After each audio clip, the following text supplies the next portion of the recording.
ഓണത്തെ വരവേൽക്കാൻ വഴികളിലും പറമ്പുകളിലും വിവിധ വർണ്ണങ്ങളിലുള്ള നാട്ടുപൂക്കൾക്കൊപ്പം കാക്കപ്പൂക്കളും പൂത്തു തുടങ്ങിക്കഴിഞ്ഞു.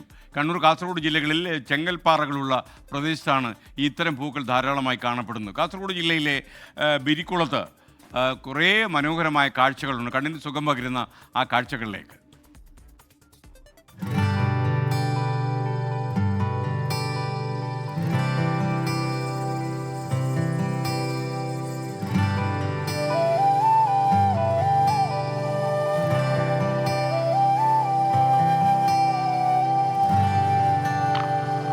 ഓണം പടിവാതിൽക്കിലെത്തിയതോടെ കാസർഗോഡ് ജില്ലയിൽ ചെങ്കൽപ്പാറകളിലെല്ലാം ഇടതൂർന്നു കിടക്കുന്ന നീലപ്പൂക്കളെ കാണാം.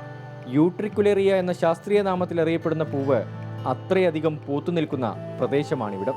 കാക്കപ്പൂക്കാലമാകുന്നതോടെ പ്രകൃതിയുടെ സൗന്ദര്യം ആസ്വദിക്കാൻ ആളുകൾ എത്തിത്തുടങ്ങും.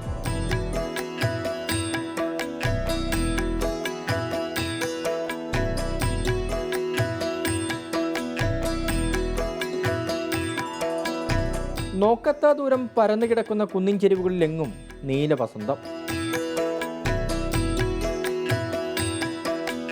ഇതെല്ലാ വർഷവും ഉണ്ടാവും.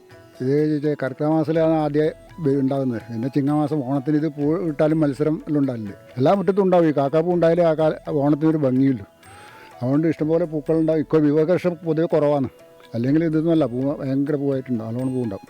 ഇനി മാവേലി തമ്പുരാന്റെ വരവും കാത്തിരിപ്പാണ്.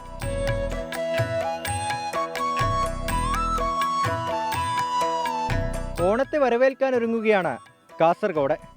കടലാടിപ്പാറയുടെ മടിത്തട്ടിൽ കാക്കപ്പൂവിൻ്റെ സൗന്ദര്യം വാനോളം ഒഴുകുന്നുണ്ട്. ഇനി പൂക്കളമൊരുക്കാനുള്ള കുട്ടികളുടെ വരവും കാത്തിരിക്കുകയാണ് ഈ നീലവസന്തം. ജയൻ കല്യാശ്ശേരിക്കൊപ്പം അരുൺ പാറക്കൽ, 24. ലോകത്തെവിടെയായാലും ഏത് സമയത്തും 24 വാർത്തകളും ഓഗ്മെന്റഡ് റിയാലിറ്റി പാക്കേജുകളും എക്സ്പ്ലെയിനറുകളും വിശദമായി കാണാൻ ഞങ്ങളുടെ യൂട്യൂബ് ചാനൽ നിങ്ങൾക്ക് സബ്സ്ക്രൈബ് ചെയ്യാം.